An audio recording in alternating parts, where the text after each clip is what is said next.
بسم الله الرحمن الرحیم. د هدایت النحو د دروسو په سلسله کې دا زمونږه 52 نمبر درس دی. صاحب کتاب فرمایي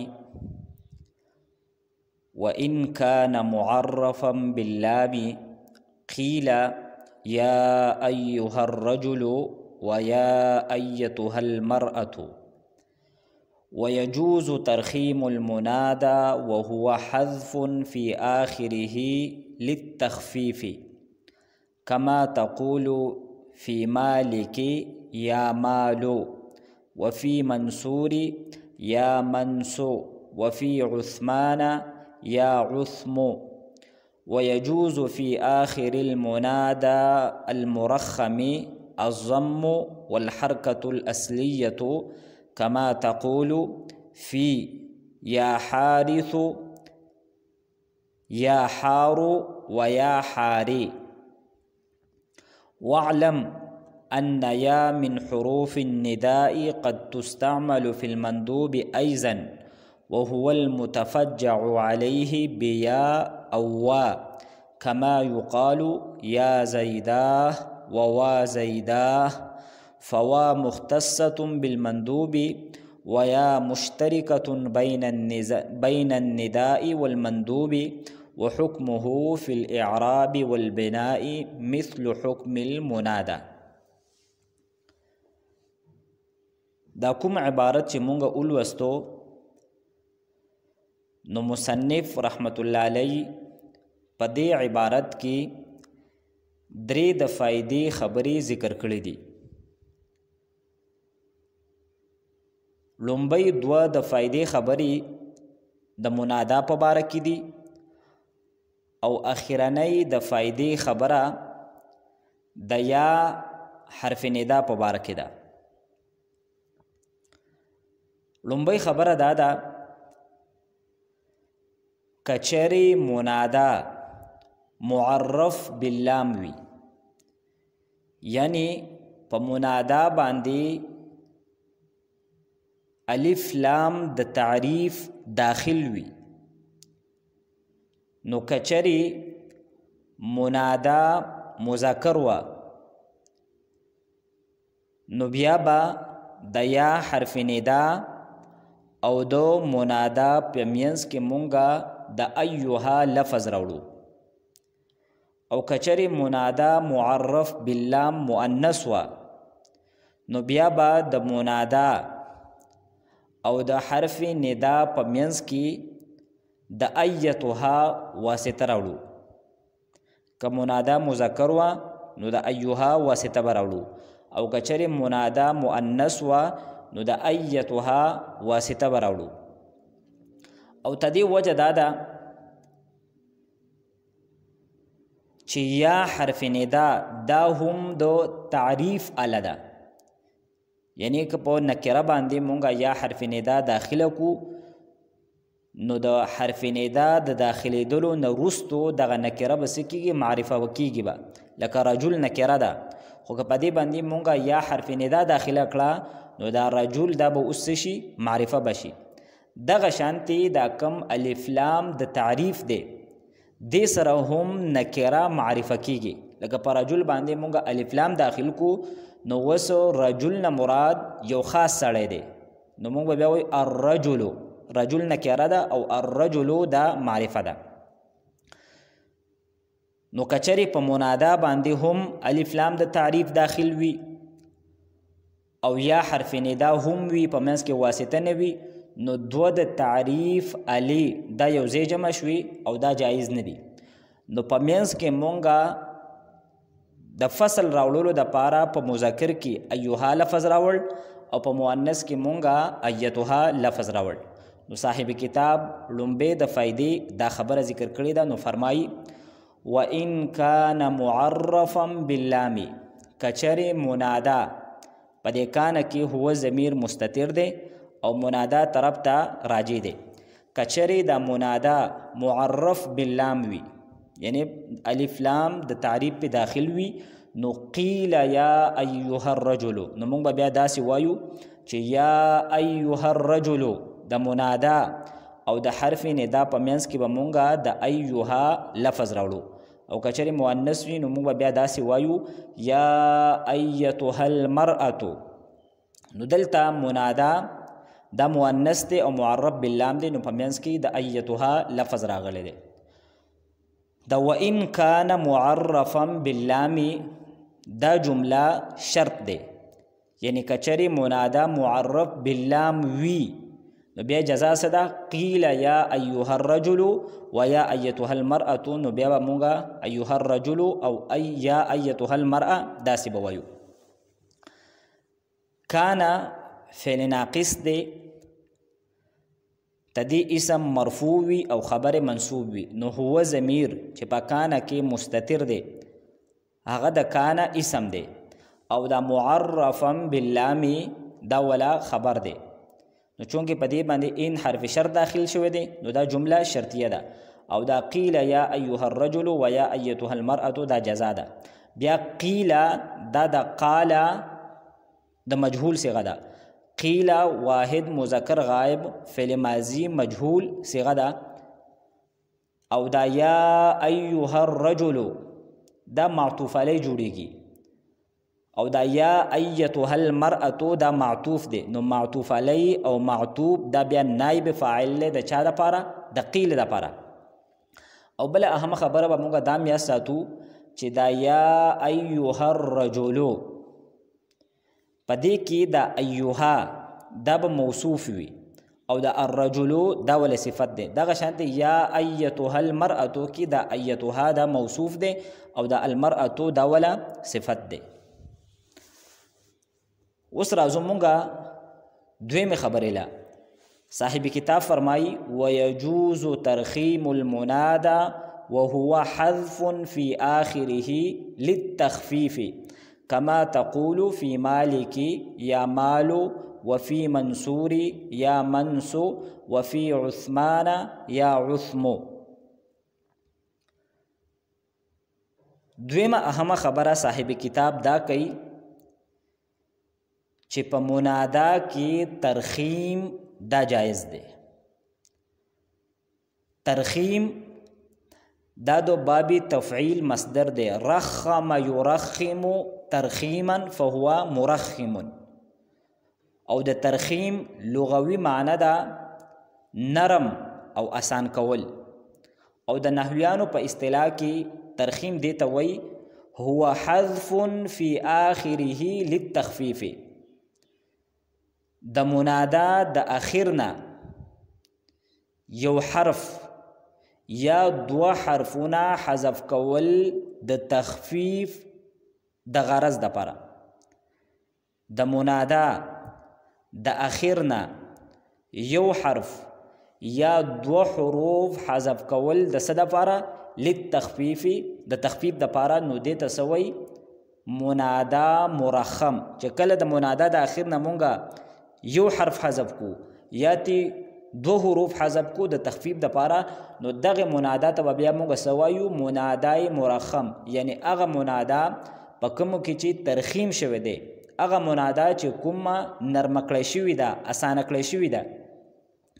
نو صاحب کتاب وای ويجوز ترخیم المنادا، د منادا ترخیم دا جایز دی او دا څه ته وای وهو حذف فی آخره، فآخره کې دا ها ضمیر د اشاره منادا ته شوی ده چې دا ترخیم دا د منادا په آخر کې حذف کول دي، دا غي د آخر نه حروف حذف کول دي، یو حرف حذف کول دي یا دو حروف حذف کول دي.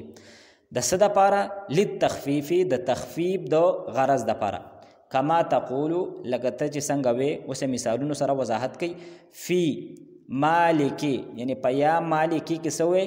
یا مالو. نو دلته دا یا مالکی، یا مالکو دا منادا ده، خو تدی د آخر نه دا کاف دا مونږ حذف کو د تخفیف دپاره، د مونږ به څنګه وایو؟ یا مالو. وفي منصوري یا منسو، وفي عثمان یا عثمو. نو دا کم مالک لفظ دی، نو په دې کې یو حرف حذف شوی دی، او په منصور کې او په عثمان کې 2 حروف حذف شوي دي. منصور نه و او را حذف شوي دي او د عثمان نه الف او نون حذف شوي دي. نو موږ په منصور کې سوایو یا منسو او په عثمان کې به سوایو یا عثمو. نو دا یا مالو یا منسو او یا عثمو دا منادا مرخم دي. بیا صاحب کتاب وای ويجوز في آخر المنادى المرخم الضم والحركة الأصلية. تدی منادای مرخم په باره کې یو اهم خبره صاحب کتاب ذکر کوي چې کومه منادای مرخم ده په کومه منادا کې مونږه ترخیم وکړو نو تدی آخرنه حرف دا مبنی بر ضم ویل هم جایز دي او کم اصلی حرکتو یعنی د ترخیم نه مخکې چې په دغه حرف باندې کم حرکتو نو په هغې سره ویل دا هم جایز دي. لکه مثالونه ورکړي دي لکه یا حارثو په دې کې مونږه ترخیم کو نو دا ثا دا به مونږه حذف کو نو مونږ سره پاتې شو یا حار یا حار. نو اوس په دې را باندې ضمه ویل هم جایز دي چې دا مونږه مبني بر ضم وایو او دا یا حارثو څنګه وایو یا حارو او دا مبني بر ضم ویل دا ځکه جایز دي گویا چې په دې منادا کې ترخیم اډو شوی نه دی.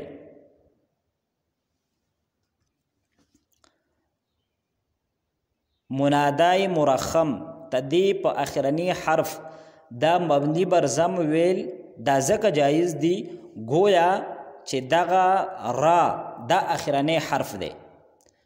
نو که دا اخرنی حرف شي نو دا چونکې دا منادا مفرد معرفه ده لہذا دا به موږ څه وایو مبني بر ضم به وایو. لکه څنګه چې مخکې موږ ویلو چې کله منادا مفرد معرفه وي نو د دې مبني بر ضم ویل دا ضروری دی. نو دا یا حارثو کې چې دا مونږه یا حارو وایو په دې را مبني بر ضم وایو د دې وجه څه ده گویا چې دا را د دې اخرنی حرف دی او دا اصلي حرکت په ولې ویل شو دا یا حارې د هغې وجه دا ده گویا چې اخرنی حرف اډو حذف شوی هم نه دی. نو چې کله په دې کې اخرنی حرف موجود یا حارثو نو بیا مونږه په را باندې څه ویله کسره ویله. نو دلته اوس به مونږه کسره ځکه وایو گویا چې د اخرنی حرف دا هډو حذف شوی نه دی. نو خلاصه دا شوه چې کم منادای مرخم دی نو د هغې کم آخر دی نو هغه مبني بر ضم ویل هم جایز دی او هغه په هغې باندې کم اصلي حرکت دی د ترخیم نه مخکې هغه په ویل هم جایز دی. دغه شانتي دا کم مالک لفظ دی نو دا یا مالو ویل هم جایز دی او یا مالی ویل هم جایز دی. په یا منصورو کې یا منصو هغه په دواړو صورتونو کې به بیا منصو راځي ځکه چې بسواد باندې د مخکې نه ضمه موجود ده. او کم عثمان لفظ دی نو دا یا عثم ویل یعنی مبني بر ضم ویل هم جایز دی او یا عثما ویل هم جایز دی چې مونږ په کم اصلي حرکت دی هغه په وایو. نو صاحب کتاب وای ويجوز في آخر المنادى المرخم د منادا مرخم په آخر کې جایز دی. څه پکې جایز دی الضم مبني بر ضم ویل والحرکة الاصلیه او حرکت اصلی په هغې باندې ویل دا هم جایز دی. لکه څنګه چې ته وې په یا حارثو کې یا حارو نو دا یا حارو دا د مبني بر ضم مثال دی او دا یا حاری دا د حرکت اصلی مثال دی. اوس راځو موږ ته دې ترکیب له ويجوز ترخیم المنادا. نو یجوز دا د جاز یجوزو د فعل مضارع معلوم د واحد مذکر غایب صیغه ده او د ترخیم المنادا دا مضاف مضاف الیه دا فاعل د یجوزو فعل لپاره او دا المنادا دا مضاف الیه د ترخیم لپاره.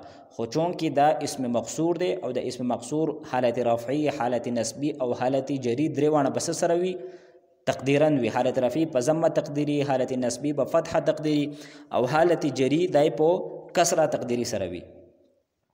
وهو حذف في آخره للتخفيف دا هو ضمیر مرفوع منفصل مرفوع محلا دا مبتدا دا او حذف دا مصدر دے فی آخره دا جار مجرور متعلق دے په حذف مصدر پورې، او دغه شانتي للتخفیف جار مجرور دا هم متعلق دی په حذف مصدر پورې.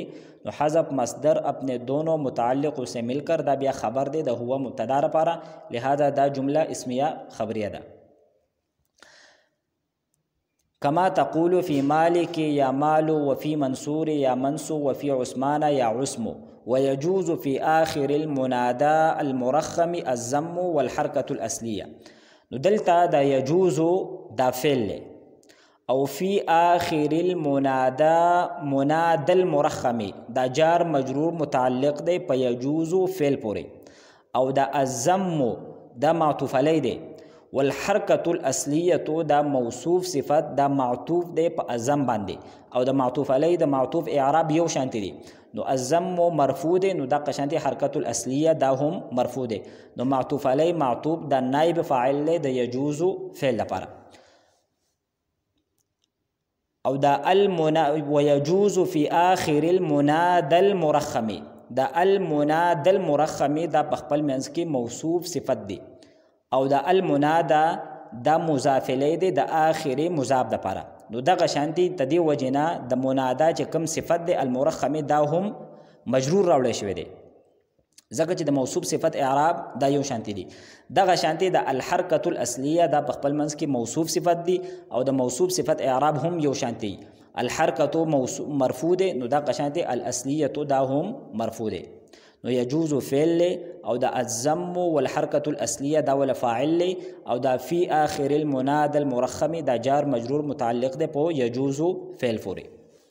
وس راځو مونږه اخرنۍ خبرې له صاحب کتاب وای واعلم ان يا من حروف النداء قد تستعمل في المندوب ايضا وهو المتفجع عليه بيا او كما يقال يا زيداه ووا زيداه، فوا مختصة بالمندوب ويا مشتركة بين النداء والمندوب، وحكمه في الإعراب والبناء مثل حكم المنادى. دې ځای کې صاحب کتاب درېمه د فائدې خبره کوي، او هغه د یا حرف ندا په باره کې ده او د مندوب په باره کې ده. خلاصه دا ده چې په حروف نداو کې کومه یا ده، نو دا چې څنګه د منادا د پاره استعمالیږي، د ندا د پاره استعمالیږي، نو دغه شانتي کله نا کله دا یا حرف ندا دا د مندوب د پاره هم استعمالیږي. یا حرف ندا کله نا کله دا د مندوب د پاره هم استعمالیږي. اوس مندوب څه ته وایي؟ دا پکې نوی لفظ دی، نو په دې باندې به موږ ځان پویو. نو مندوب دا د اسم مفعول صيغه ده، مندوب بروزنی مفعول، او تدی لغوي معنی دا هغه مړی چې انسان د هغې خوبۍ د هغې ښه کارونه دا مخې ته کي او په هغې باندې جاړي. مندوب دا هغې مړي ته وایي چې د هغې ښه کارونه یو انسان خپل مخې ته کي، د هغې خوبۍ هغه راوړاندې کي، او دی بیا دغه خوبۍ یادی او په دغه مړي باندې څه کوي؟ جاړي. نو دې ته څه وایي؟ مندوب وایي. او د نحوی په اصطلاح کې مندوب څه ته وایي؟ نو صاحب کتاب د هغې تعریف کړی دی، وهو المتفجع علیه بیا او وا. هغه ذات چې په هغې باندې د غم او د درد اظهار وکړی شي په یا سره او په وا سره. هغه ذات چې د هغې سره د غم او د دردمندۍ اظهار وکړی شي په حرف یا سره یا په حرف وا سره، نو دې ته څه وایي؟ مندوب ورته وایي. بیا صاحب کتاب د مندوب ته دې مثال ذکر کړی دی، لکه مونږ داسې وایو چې یا زیداه. نو دلته اوس دا یا دا د مندوب د پاره استعمال شوی ده، یعنی زید دا وفات شوی وي یا زید دا د چانه جدا شوی وي، نو د زید چې کوم د تعلق والا دی، نو هغه د زید سره د غم او د افسوس اظهار په دې الفاظو سره کوي چې یا زیداه، او کله داسې وایي چې وا زیداه، یعنی د زید هغه کم غم دی، کم درد دی هغه ته دې مخې ته کېږي نو ته دې د خولې نه داسې الفاظ وځي چې یا زیداه او څنګه وایي وا زیداه. دلته به دا خبره هم مونږ یاد ساتو چې د غم او د درد اظهار پچا باندې جړل نو دا د چا په عدم باندې هم کیږي چې یو کس د انسان سره وي او بیا هغه د انسان نه څه شي جدا شي. لکه بالفرض زید مونږ سره موجود دی او بیا زید دا مړ شو دا زمونږ نه جدا شو نو دا مونږ ته دې په جدا کېدو باندې د هغې په عدم باندې د غم او د درد څه کو اظهار کو. او بله دا ده چې بعض وختونو کې د یو څیز په وجود باندې هم انسان د غم او د درد څه کوي اظهار کوي. یعنی یو انسان هغه په مصیبت کې مبتلا شي دې ته تکلیف راورسیږي نو دی بیا په دغه وخت کې د غم او د درد اظهار کوي لکه داسې وایي چې وا حسرتاه وا مصیبتاه.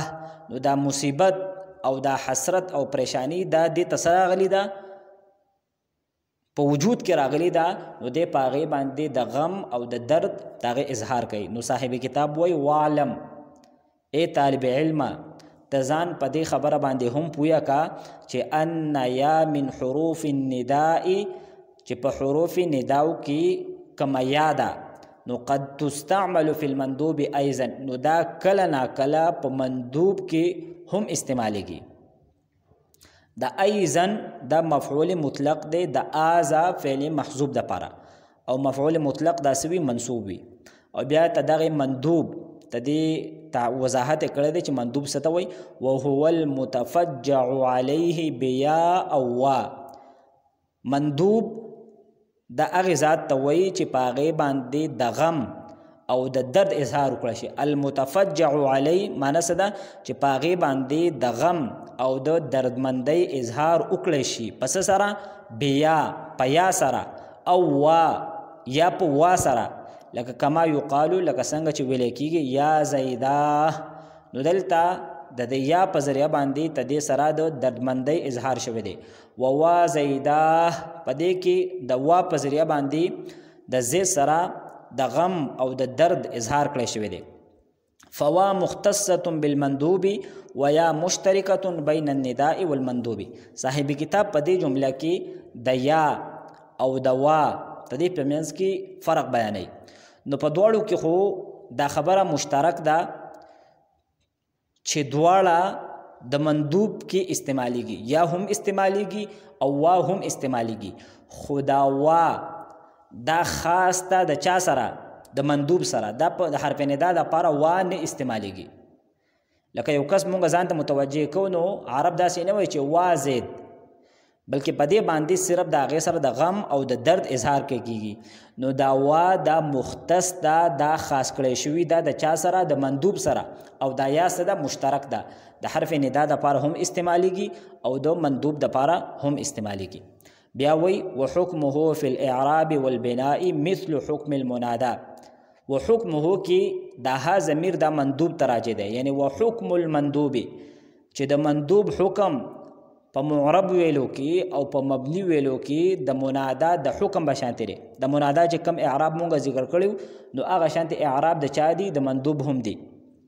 یعنی که مندوب مفرد معرفه وي نو دا به مبني وي پس سره په ضمې سره.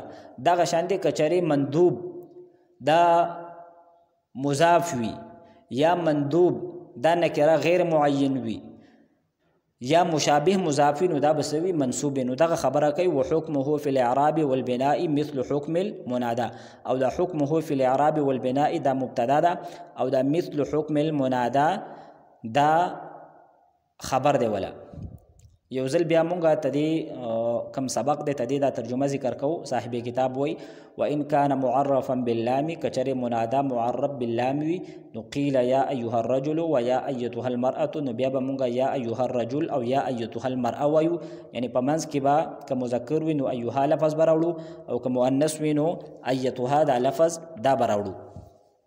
ويجوز ترخیم المنادا او په منادا کې ترخیم هم جایز دی او ترخیم څه ته وایي وهو حذف فی آخره للتخفیف هغه د منادا په آخر کې حذف کول دي تخفیف دپاره کما تقول فی مالک یا مالو لکه څنګه رنګ چې ته په مالک کې سوی یا مالو یا مالی دواړه ویل جایز دي.